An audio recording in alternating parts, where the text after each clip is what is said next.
Imagine for a moment that it is exactly 4 years ago, the Sunday before the 2008 New Hampshire primary. If you believe we can change the world in 3 days' time. We all knew what would happen. Senator Barack Obama, fresh from a big Iowa win, was well ahead of Senator Hillary Clinton in every poll.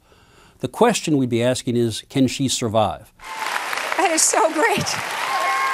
Now, if I had suggested back then that Clinton would win not just New Hampshire, but just about every big state primary and still lose the nomination, everyone would have said ridiculous. Nothing like that has ever happened.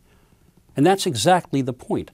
Over and over again, political seers wind up looking like fools because they assume that what is past is prologue, that there are rules that govern elections, almost like laws of science. But the rule that really applies, it comes from a best-selling book of a few years ago, The Black Swan. Its central lesson is this: just because you haven't seen a black swan doesn't mean there aren't any.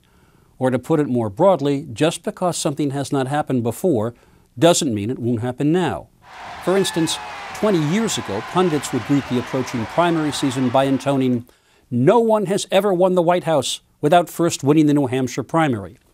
Now, you have to add, except the last three presidents, all of whom, Clinton, George W. Bush, and Obama, lost New Hampshire and won the White House. And what about one of the most recited rules of this election? No incumbent since FDR has been reelected when the unemployment rate was over 7.2%. It sure sounds like a scientific law, but it is not. Not like ice melts at 32 degrees.